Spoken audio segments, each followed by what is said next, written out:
औज़ुबिल्लाहि मिनश्शैतानिर्रजीम बिस्मिल्लाहिर्रहमानिर्रहीम। शय नशीन पर तशरीफ़ फरमा मजलिस इत्तेहादुल मुस्लिमीन के महाराष्ट्र के सदर वो रुकन पार्लिमान औरंगाबाद मोहतरम जनाब इम्तियाज़ जलील साहब,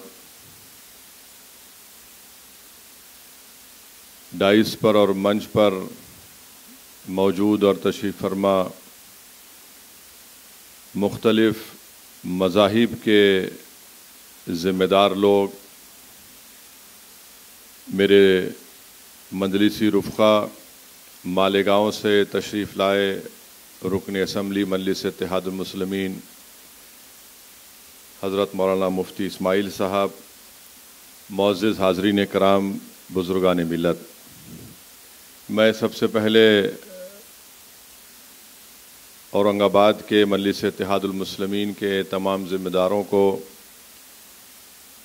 इम्तियाज़ जलील साहब, रुकन पार्लिमान को, डॉक्टर गफ़्फ़ार क़ादरी साहब को मुबारकबाद देता हूँ और शुक्रिया अदा करता हूँ कि आपने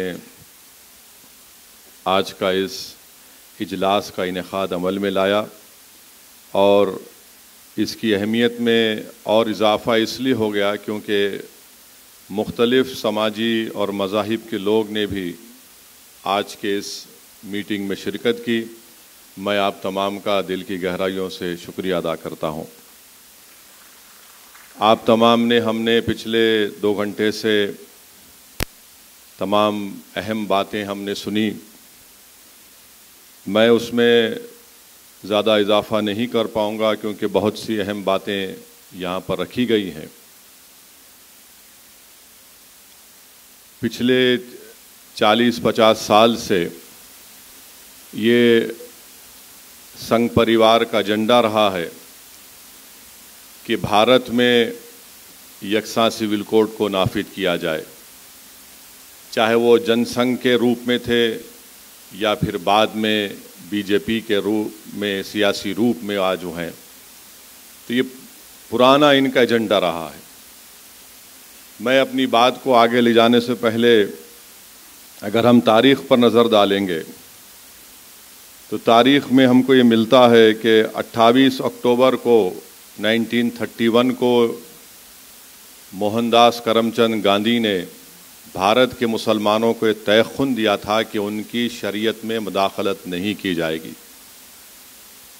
कांग्रेस ने अक्टूबर 1937 में यही बात कही। नेहरू ने अप्रैल 6, 1937 को यही बात कही। फिर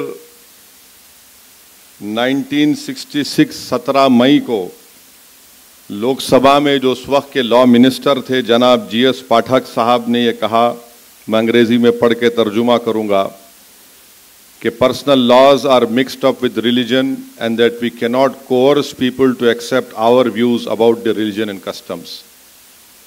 उन्होंने ये उस वक्त के पाठक साहब क़ानून के वज़ीर थे, मंत्री थे।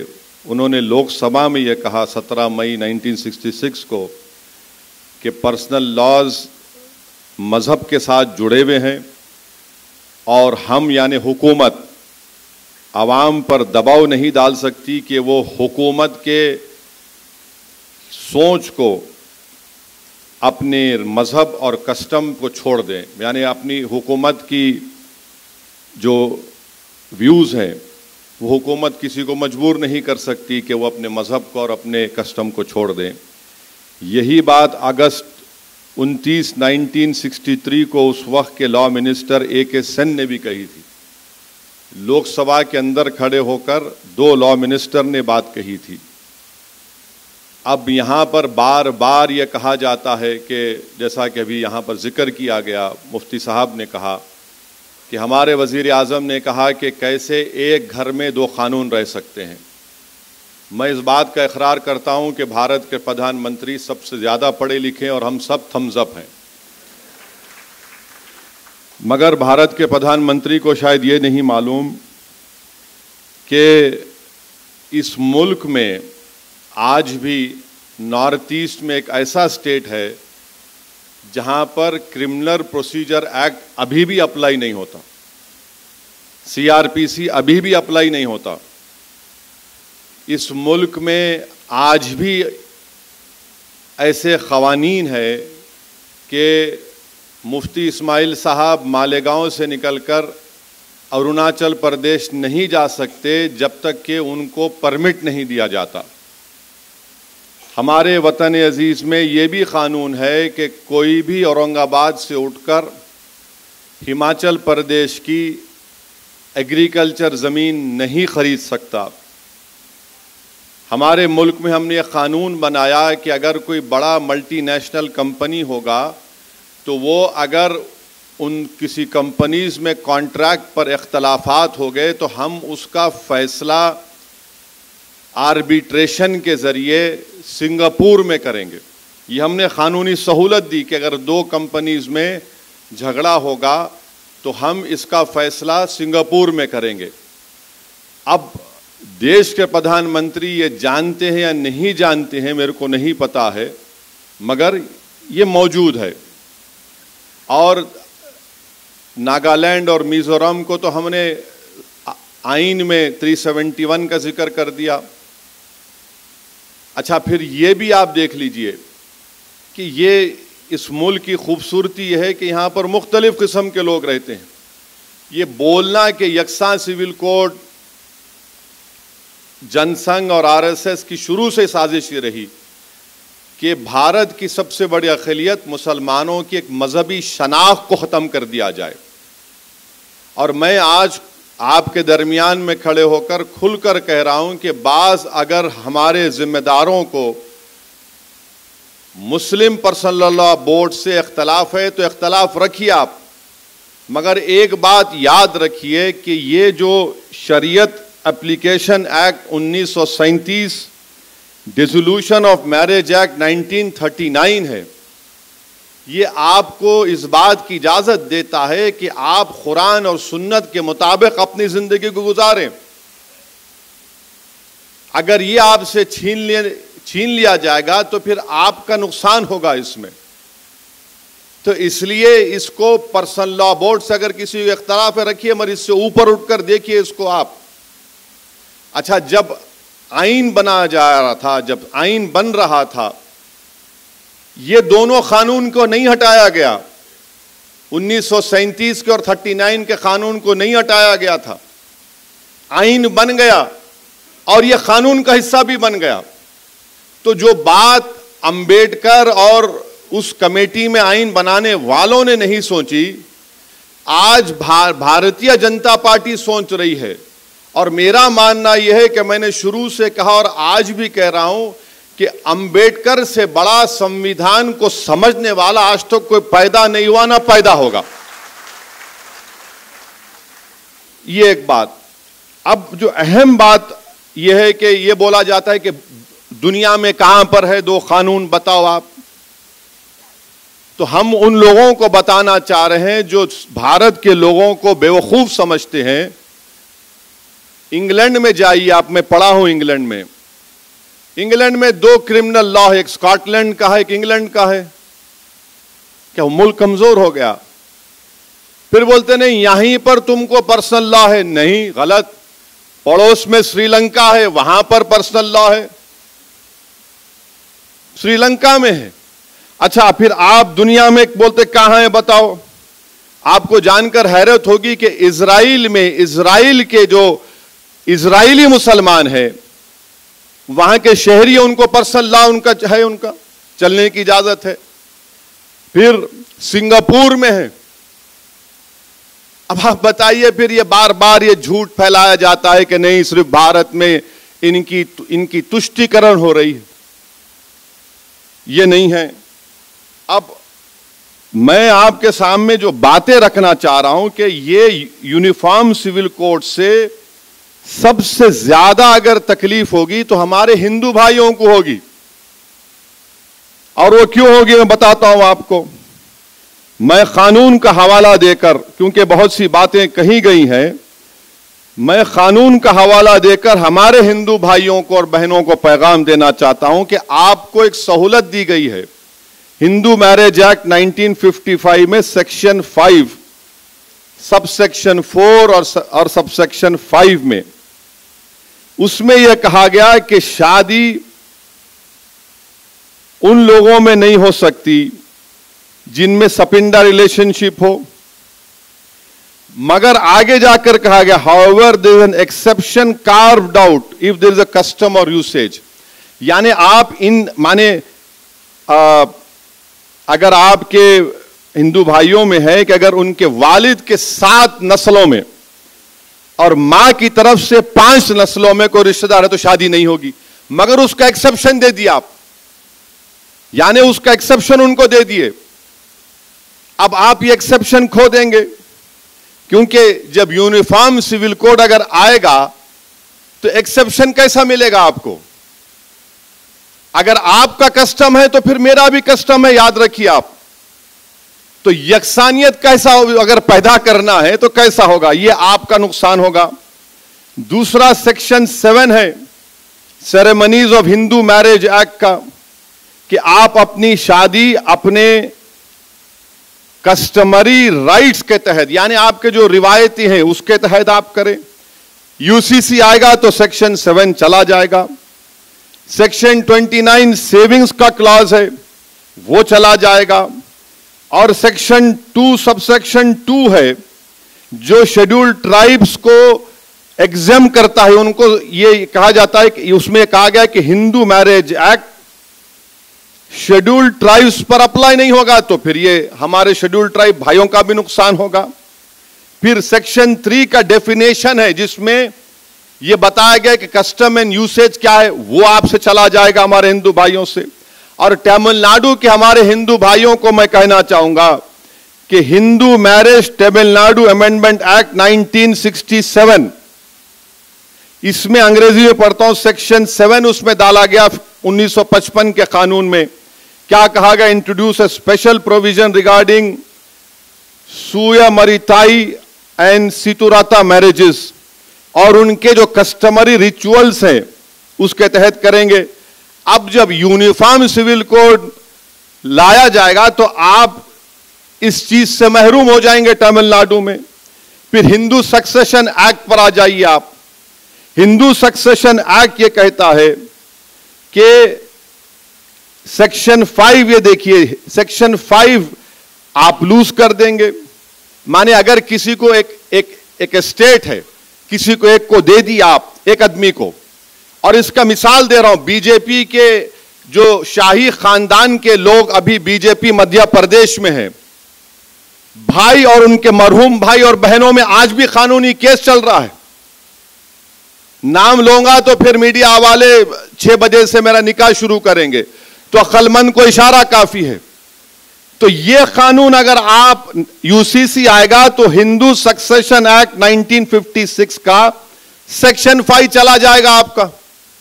और फिर आप आ जाइए section 6 devolution of interest in को पार्सनरी प्रॉपर्टी, यह भी गायब हो जाएगा। इससे नुकसान हमारे हिंदू भाइयों को होगा। क्यों होगा? क्योंकि जॉइंट हिंदू फैमिली में जो को पार्सनरी है वो ज्यादातर मिताक्षरा कानून पर है।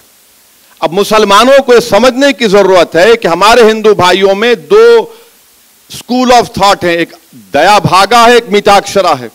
तो अब ये होगा तो फिर ये मिताक्षरा के स्कूल ऑफ थॉट से आप लोग महरूम हो जाएंगे।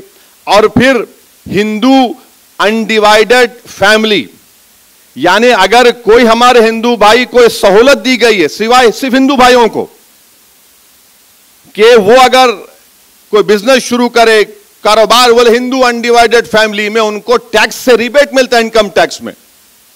और अगर यूसीसी आएगा तो हमारे हिंदू भाइयों को 2015 का इनकम टैक्स का ये रिकॉर्ड बताता है कि 3065 करोड़ रुपया का उनको टैक्स रिबेट मिला। अब ये कैसा रहेगा फिर यूसीसी में? ये हमारे हिंदू भाइयों को सोचना पड़ेगा। फिर आप आ जाइए, सेक्शन 2 है उनका, सबसेक्शन 2 है, सेक्शन 3 है। अच्छा, हिंदू माइनॉरिटी गार्डियनशिप एक्ट है, सेक्शन 6 चला जाएगा। सेक्शन 6 चला जाएगा हिंदू माइनर के ताल्लुक से। फिर Hindu adoption and maintenance act 1956 है, उसमें यह एक बात कही गई कि अगर आप किसी को एडॉप्ट करना चाहते हैं, गोद लेना चाहते हैं, तो कानून तो यह है कि आप किसी को गोद लेंगे जो जिसकी शादी नहीं हुई, मगर यहां पर हिंदू भाइयों को एक एग्जेम्पशन दिया गया कि अगर आपका कस्टम है कि वहां पर किसी की शादी भी हो जाती तब भी आप उसको गोद ले सकते हैं, ये आप इससे महरूम हो जाएंगे। और 15 साल से ज्यादा भी है, अगर कस्टम है तो आप ले सकते हैं, आप उससे भी महरूम हो जाएंगे। तो ये बात समझने की जरूरत है। और अगर आरएसएस ये समझ रही है कि मुल्ला जी को निशाना बनाएंगे, तो भाई साहब आप हमारे नाम पे किसी और का नुकसान कर रहे हैं आप। और आप ये मत समझिए कि ये बातें सब नहीं निकलेंगी, निकलेंगी, आज निकल चुकी हैं, कल भी निकलेंगी। अब हमारे सिख भाई यहां पर बुजुर्ग बैठे हैं, उन्होंने अपनी तकरीर में अपने गुरु का फारसी शेर पढ़ा, मैं उनको आपको बताना चाह रहा हूं सर, इसमें आपका कैसे नुकसान होगा सिखों का। आपके पास 2012 में आनंद मैरिज एक्ट लाया गया, आनंद कराज, आपको सहूलतें दी गई सिखों की तहजीब और आपकी आइडेंटिटी को बरकरार रखने के लिए। अगर यूसीसी आएगा तो आनंद कराज चला जाएगा सर, आप समझिए इस बात को। मैं तो शुक्रगुजार हूं शिरोमणि गुरुद्वारा प्रबंधक कमेटी का कि उन्हें साफ और वाज़ेह अल्फाज में कह दिया कि हम यूसीसी को कबूल नहीं करेंगे। ये आनंद कराज जो हमारे सिखों का एक मजहबी हिस्सा है, वो आप उससे महरूम हो जाएंगे। अच्छा, हमारे ईसाई आर्च बिशप साहब बैठे हैं, मैं आप you will agree with what I am saying कि हमारे सिखों में, हमारे ईसाई भाइयों में कई डिनोमिनेशन हैं, बैप्टिस्ट हैं, रोमन कैथोलिक हैं, और इनके लिए क्या करेंगे फिर आप? इनके लिए कैसा करेंगे? यूसीसी आएगा तो ये सब के सब अपनी अपनी तहजीब को, अपने अपने मजहबी रसूमात से इनको महरूम कर देंगे। अच्छा, कैथोलिक चर्च में, correct me sir if I am wrong, Catholic church makes a distinction between civil and ecclesial law. It makes a difference.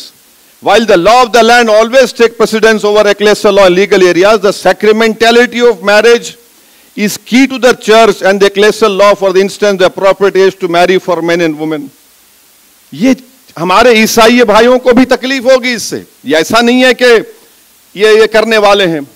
अच्छा, फिर आप दूसरा देख लीजिए। अब आप और एक बात सुनिए, मेघालय में एक अलग तरीका है जायदाद देने का।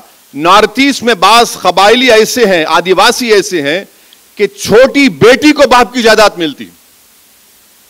अब इनका तो घर में कोई है ही नहीं, इनको मतलब ही नहीं, कर दो।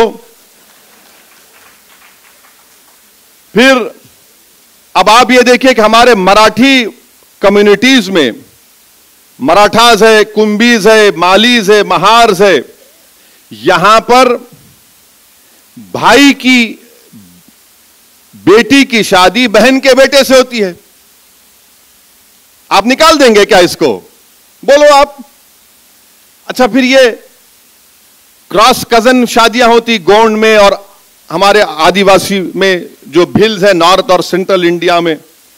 अच्छा, फिर आप देखिए कि झारखंड में छोटा नागपुर टेनेंसी एक्ट है जो जमीन की जो हुकूक है आदिवासियों की, उसकी हिफाजत करता है। अमित शाह तो बोल रहे हैं कि नॉर्थ ईस्ट के जितने आदिवासी हैं, ट्राइब्स हैं, उनको मुस्तस्ना रखेंगे, मगर झारखंड के आदिवासियों का क्या होगा? कानून है जमीन का, छोटा नागपुर टेनेंसी एक्ट 1908 का। फिर एक और कानून है provisions of panchayat extension to schedule areas act 1966, जो सेल्फ गवर्नेंस देता है और यह कहता है कि तुम पंचायत में सेल्फ गवर्नेंस करो और तुम्हारे जो रिवायती ग्राम सभा है, यानी फिर रिवायती माने इनका कल्चर आ गया, उससे आप महरूम हो जाएंगे। तीसरी बात यह कि झारखंड में संताल परगानेस टेनेंसी एक्ट है 1949, जो झारखंड के संताली कबाइलियों की जमीन की हिफाजत करता, आप उससे महरूम हो जाएंगे। आपको समझना है कि नरेंद्र मोदी कहां से आ रहे हैं। दिखा तो रहे हैं कि मुसलमान को सबक सिखाएंगे, मगर नुकसान देश का होने वाला है। नुकसान देश की प्लुरलिज्म को होगा, इज्तिमाइयत को होगा। जो काम हमारे बुजुर्गों ने नहीं किया, आप करने जा रहे हैं। तो इसीलिए यकसा सिविल कोड भारत के लिए ठीक नहीं है। और फिर हमारे बाज मुसलमान हैं, जमहूरियत है, आपको राय रखने का इख्तियार है, मुझे भी राय रखने का इख्तियार है। और जो लोग आज नरेंद्र मोदी के इशारों पर कठपुतली बनकर नाच रहे हैं, मैं तुमको सरकारी मुसलमान पुकारता हूं।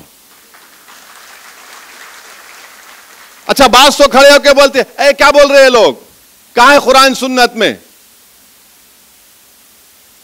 तो इन लोगों के लिए उलमा काफी है जवाब देने के लिए। एक शायर ने बड़ा अच्छा कहा इनके बारे में, इन गुलामों का यह मसलक है कि नाकिस है किताब। इन गुलामों का यह मसलक है कि नाकिस है किताब, कि सिखाती नहीं मोमिन को गुलामी की तारीख। ये वो लोग हैं। और किसी शायर ने एक जगह पर अच्छा कहा, खुद बदलते नहीं कुरान को बदल देते हैं, हुए किस दर्जे के फकीहान हरम बेतौफीक। ये वो लोग हैं। अब आप देखेंगे दिल्ली में एक फंक्शन होने जा रहा है, ये रंग बिरंगी कपड़े पहन के पूरे पहुंचने वाले हैं। रंग बिरंगी कपड़े, एक एक रंग का एक एक रंग में जमे हुए हैं लोग, मगर इनका रंग, इनका दिल बीजेपी से मिला हुआ है। वहां पहुंच के बोलेंगे यार डरने की कोई बात ही नहीं है। मैं उन लोगों से भी बड़ी साफ तौर पर कहना चाह रहा हूं, याद रखो, शरीयत रास्ता है, तरीकत मंजिल है। शरीयत पर कोई कॉम्प्रोमाइज नहीं किया जा सकता। अगर कोई अब कह रहा है कि मैं सूफिज्म को, तरीकत को मानता हूं, तो फिर जुनैद बगदादी ने रहमतुल्लाह अलैह ने क्या कहा था। जुनैद बगदादी रहमतुल्लाह अलैह ने कहा था कि सूफी वो है जो दुनिया में मर गया और अल्लाह के लिए जिंदा है दुनिया में। अब ये लोग, अब दिल्ली में होने जा रहा है एक प्रोग्राम, ये सरकारी मुसलमानों का, ये पूरे बैठेंगे और बोले कोई फिक्र की बात नहीं है। अरे तुम इतने बड़े बड़े आस्थानों से आते हो, तुम इतनी बड़े बड़े औलिया अल्लाह के आस्थानों से आते हो। अरे बादशाहों के महल वीरान हो गए, बर्बाद हो गए, मगर वो आस्थानें आज भी आबाद है।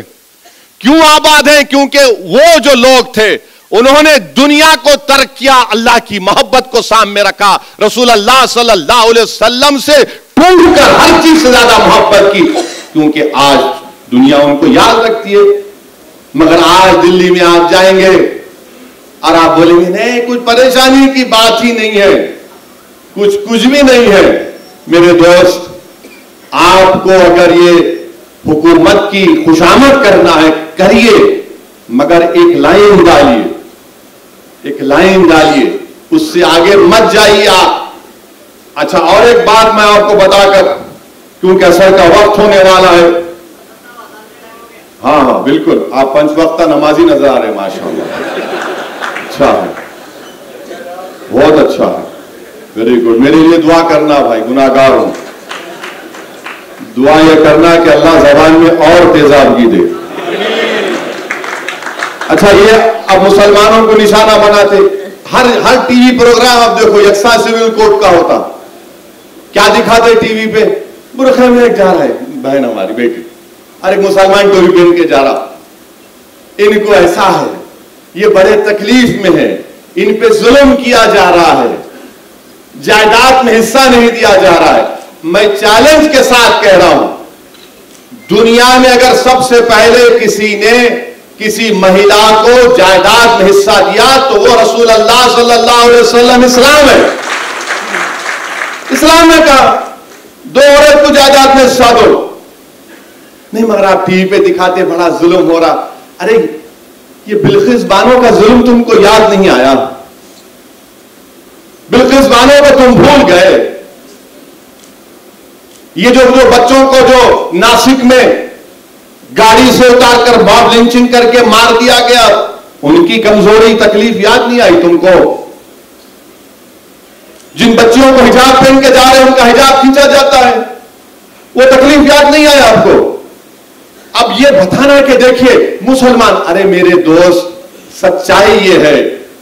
और फिर और एक बात कि मुसलमान बहुत शादियां करते, कहां है रिकॉर्ड? बताओ कितने शादियां हम करें, बताओ, निकाल के बताओ ना, कितने शादियां मुसलमान करे, कितने शादियां हमारे हिंदू भाई करे, कौन कौन से कितने करे बताओ। अच्छा, जो करे उनके साथ उनकी जोड़ी नहीं रहती।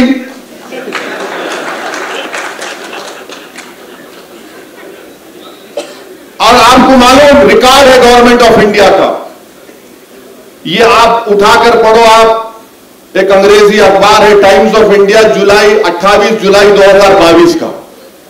हजरत गूगल पर जाइए, बहुत लोगों को शौक है आजकल रिलीजन, दीन वहां से सीख रहे, उलमाओं के पैर के पास बैठ के नहीं सीख रहे, इसलिए मन चले निकल रहे। तो 28 जुलाई 2022 का टाइम्स ऑफ इंडिया यह कहता है कि 2 बीवियां 1.9 मुसलमान में है, ये 2019 का डेटा है। हिंदू भाइयों में 1.3 है और दीगर कौमों में 1.6 है। यानी ये जो परेशानी 2 बीवी की है सिर्फ हमारी नहीं है, दूसरों के भी है। और हिंदू और मुसलमानों में 0.6 का फर्क है। अब आप बोलेंगे कि भाई अब बताओ, फर्क बताओ, सऊदी ओवैसी मुसलमान की दूसरी बीवी रही और दूसरों की दूसरी बीवी रही, तो क्या फर्क है? फर्क यह है कि वो मेरी बीवी है और दूसरों में बीवी नहीं है। फर्क यह है कि उसको मेंटेनेंस मिलता, फर्क यह है कि उसको अपने रहने के लिए घर मिलता, यह फर्क है। अच्छा, फिर आप बोलेंगे कि हमने मुल्क में कानून बना दिया, चाइल्ड मैरिज एक्ट बना दिया। बिल्कुल बनाया, मगर क्या यह सच नहीं है कि चाइल्ड मैरिज एक्ट में 84% चाइल्ड मैरिज होती है हमारे हिंदू भाइयों की? कानून तो आप बना दिए। अच्छा, ऊपर से और एक बात देखो, जब चाइल्ड मैरिज हो जाती है, मैरिज खत्म नहीं होती, वॉइड होती है, वॉइड होती है। यही तो हम बता रहे हैं। हम ये नहीं कह रहे हैं कि मुसलमानों में कमजोरियां नहीं है, यकीनन जहेज की लानत है जैसा सब जगह पर है, यकीनन हमारे बहनों को बच्चों को और उठाना है जैसा कि सब जगह पर है। मगर आपको सिर्फ इस बात की फिक्र है, आप हमारी शनाख्त को हमसे छीनना चाहते हैं। अब और कुछ नहीं है आपका। रिजर्वेशन आप नहीं देना चाहते, नहीं मजहब के नाम पे नहीं देते, मगर मजहब छीन के खुद ताकतवर बनाना चाहेंगे आप। रिजर्वेशन तो महाराष्ट्र में नहीं देंगे, नहीं मजहब के नाम पे नहीं दे सकते, मगर हम मजहब की शनाख्त छीन के तुमको ताकतवर बनाएंगे। ये कौन सी मिसाल है बताइए आप? और फिर आप ये भी देख लीजिए कि 2000 से 2019 तक फीमेल इन्फेंटिसाइड, यानी अगर किसी खातून के पेट में मालूम हो जाए कि बेटी है, तो 2000 से लेकर 2019 तक 86% बच्चियां मिसिंग हैं। यानी उत्तराखंड की जितनी आबादी है, करीब उतनी आबादी, उतने बच्चियां मिसिंग है। कौन जिम्मेदार है उसका बोलो आप? कानून तो बना दिए। अच्छा, सेक्स रेशियो आप देखो मुसलमानों का दूसरे रिलीजन के साथ, सबसे अच्छा सेक्स रेशियो मुसलमानों का है। तो ये चीजें हमको आपको समझने की जरूरत है। मध्य प्रदेश में हमारे आदिवासी, शहरी आदिवासी खड़े हुए हैं वो। अच्छा, मैं चाहूंगा कि देवेंद्र फडणवीस जरा महाराष्ट्र के ट्राइबल एरिया में जाके बात करें यूसीसी की। शिंदे चले जाएं, अब तो 3 in 1 हो गए, अजीत पवार भी चले जाएं। महाराष्ट्र के आदिवासी एरिया में जाके बोले हम लाएंगे, देखो क्या नतीजा निकलता वहां पे। कर लो। छत्तीसगढ़ में जाके बोलो, इलेक्शन है 3-4 महीने में। राजस्थान के कबायलियों को बोलो, आप आदिवासियों को। हम यही बताना चाह रहे हैं कि ये जो भारत की खूबसूरती जिसका जिक्र इम्तियाज जलील साहब ने किया, यही खूबसूरती है भारत की। बार बार बोलते अमेरिका में ऐसा है कि अमेरिका में, अरे अमेरिका में ये कल्चर है। अमेरिका में इतने 2000 से 3000 कितने कल्चर है? नहीं है। अच्छा, अमेरिका में हर स्टेट में उसका अलग कानून है, मगर फिर भी अमेरिका ताकतवर है। या उल्टा बोलते, भारत के वजीर आजम बोले कि एक मुल्क में, एक घर में 2 कानून कैसा रहेंगे? तो ये बातें हैं, इसको समझने की जरूरत है। और अगर नहीं समझेंगे तो फिर आप मुल्क को कमजोर करना चाहते हैं।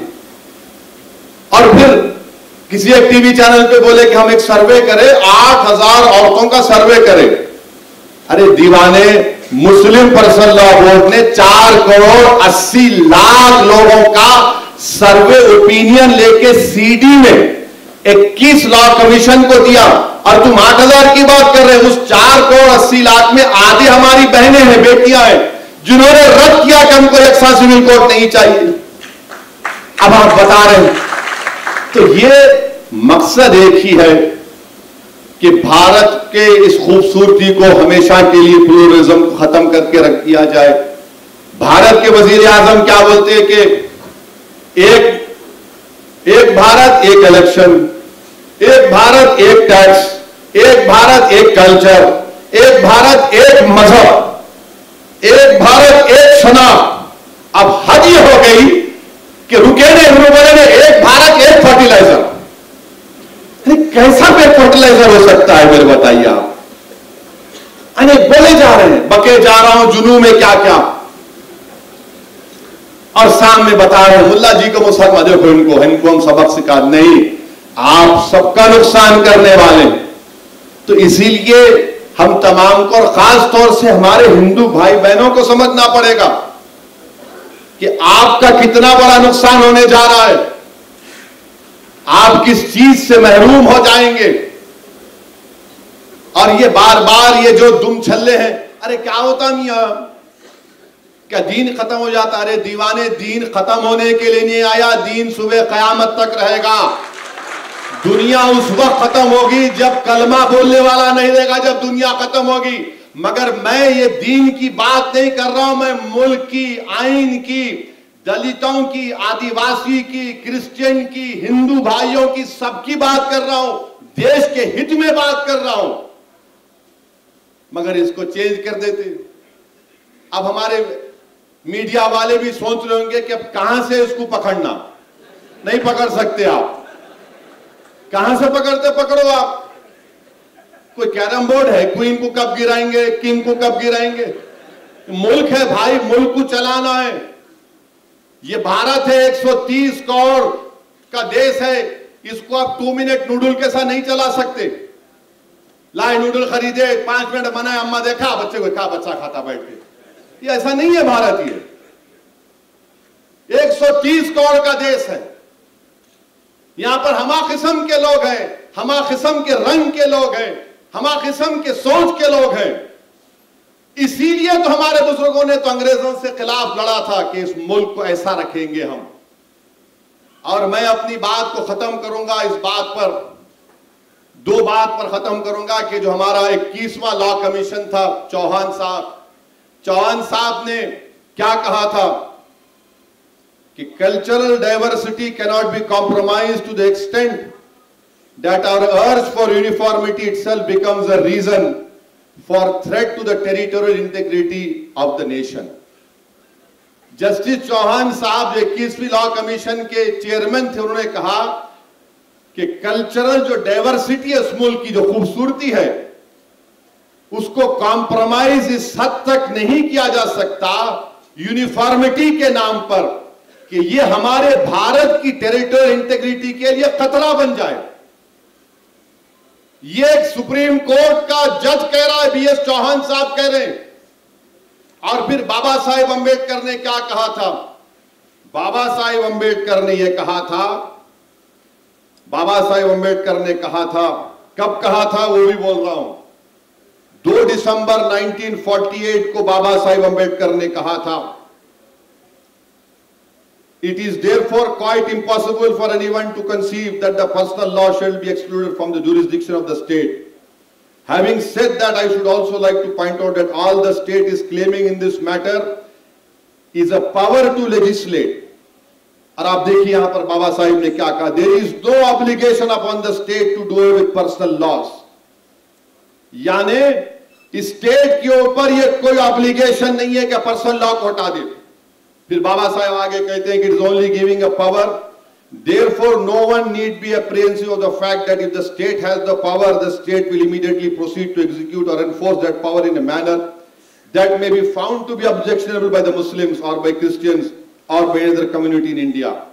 फिर बाबा साहिब कहते हैं we must all remember, सबको इस बात को याद रखना है, बशमूल मुसलमानों को, माने बाबा साहिब कह रहे हैं अंदर पार्लियामेंट में जब आइन बनाया जा रहा था, including members of Muslim community who spoke on this subject, that no one can, though one can appreciate their feelings very well, that sovereignty is always limited, no matter even if you assert that it is unlimited, because sovereignty in the exercise of that power must reconcile itself to the sentiments of different communities.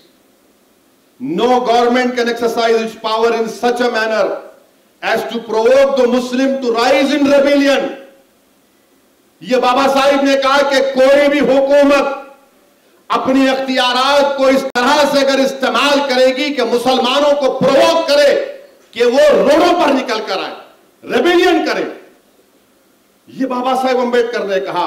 और क्या कहा बाद में बाबा साहेब ने, I think it would be a mad government if it did so. Baba Sahib ने कहा अगर ऐसा कोई करेगा तो पागल हुकूमत है, ये बाबा साहेब अम्बेडकर ने कहा था। But that is a matter which relates to the exercise of the power and not to the power itself. ये बाबा साहेब अम्बेडकर ने कहा था। अब नरेंद्र मोदी जो बाबा साहेब अम्बेडकर का नाम लेते लेते नहीं थकते, उनको पढ़ना चाहिए। ये आरएसएस वालों को जो झूठी मोहब्बत करते बाबा साहिब से, उनको पढ़ना चाहिए। और ये जो सेकुलर पार्टी है, चाहे वो कांग्रेस हो, राष्ट्रवादी हो, उनको मैं पूछना चाह रहा हूं, कांग्रेस पार्टी को, गांधी ने अक्टूबर 28 1931 को नहीं कहा था? क्या कांग्रेस ने अक्टूबर 1937 को नहीं कहा था? क्या नेहरू ने अप्रैल 6 1937 को नहीं कहा था? बोलो फिर, मुंह खोलो। और वो लोग जो मुझ पर, मुफ्ती इस्माइल पर, इम्तियाज जलील पर, डॉक्टर गफ्फार कादरी पर इल्जाम लगाते हैं, बी टीम, अरे कहां गए तुम लोग? आज गूंगे बन के बैठे हो? तुम शरीयत की हिफाजत के लिए तुम्हारी जबान को जुम्बिश नहीं देते? इलेक्शन आ जाएगा तो गुलामी करने के लिए तैयार हो जाते हो। अरे आज बोलो ना, कल क्या बोलोगे जब हिसाब किताब का मैदान होगा? आज बोलो, बोल के दिखाओ, जाओ बोलो, अपनी पार्टियों को मुंह खोलो, रोको इस चीज को। मगर इलेक्शन आएगा, नहीं नहीं नहीं, ये लोग वोट तोड़ते हैं। अरे हम भारत के लिए बात कर रहे हैं, हमको इस बात का संविधान आर्टिकल 25, आर्टिकल 44 से बड़ा है, आर्टिकल 29, आर्टिकल 44 से बड़ा है। ये फंडामेंटल राइट है मेरा, आर्टिकल 14 मेरा राइट है। मगर ये लोग आज गूंगे बनकर बैठे हैं। ये बेहतरीन आपको एक, आपके सामने तमाम मुहिबान कौम के चेहरा सामने आ रहा है। इलेक्शन आएगा तो थकते नहीं। अरे देखो जिंदगी मौत का मामला, ये जिंदगी मौत का नहीं है, ये शनाख्त छीन ले रहे मेरी, ये मेरी शनाख्त छीन ले रहे। अरे अगर तुम्हारे दिलों में कुरान और उसके रसूल की सल्लल्लाहु अलैहि वसल्लम की मोहब्बत है तो बोलो, आज बोलो। आज कानून की सहूलत तुम्हारे पास है।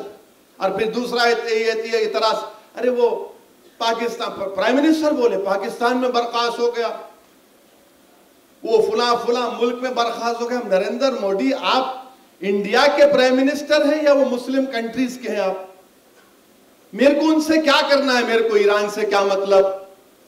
मेरे को यूएई से क्या मतलब? मेरे को सऊदी अरेबिया से क्या मतलब? मेरे को मिस्र से क्या मतलब?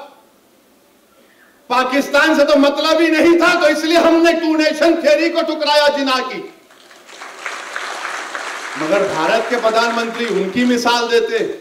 भारत के प्रधानमंत्री, आप नहीं जानते, भारत देश में हमारे जो मुस्लिम उलेमा हैं, मुस्लिम मुहद्दिस हैं, मुसलमानों के जो फुक़हा हैं, मुसलमानों के जो मुफस्सिर हैं, दुनिया में उनके से कोई ऐसे उलेमा नहीं है जो भारत में है, मगर आपको मालूम ही नहीं।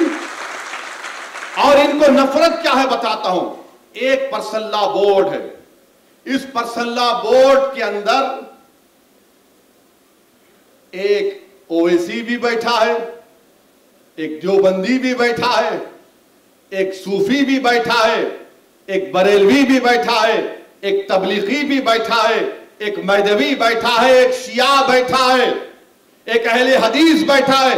ये इन लोगों को डर होता, ओहो एक जगह पर पूरों को बिठा दिए।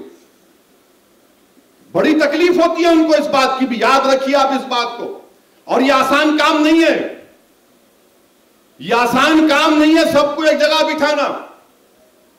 इनको वो समझ में नहीं आता कि कैसा इनको इंतशार पैदा कर देना, कैसा इनको मुंतशिर कर देना। तो ये एक बहुत बड़ी साजिश का हिस्सा है। इसीलिए चंद बातें मैं आपके सामने बड़े इखलास के साथ अर्ज किया हूं। मैं मुबारकबाद देता हूं औरंगाबाद के हमारे तमाम मजलिस के रुफ़क़ाओं को, खास तौर से इम्तियाज जलील साहब को और हमारे डॉक्टर गफ्फार कादरी, तमाम अराकीन बल्दिया को और हमारे तमाम सिख भाई को, हमारे आज बिशप साहब को, बोध समाज के जिम्मेदारों को और इंटेलेक्चुअल्स को जो आज यहाँ पर आए और हमने यहाँ से एक इत्तेहाद का पैगाम किया है। हम उम्मीद करते हैं कि भारत के वजीर आजम इस इत्तेहाद के पैगाम की इज्जत करेंगे, एहतराम करेंगे और उसको कबूल करेंगे। वाखिर दावाना अल्हम्दुलिल्लाह रब्बिल आलमीन।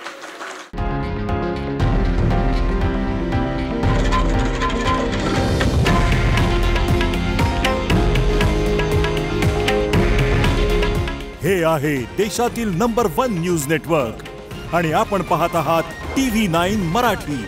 काळजी तुमची, हित महाराष्ट्राचं।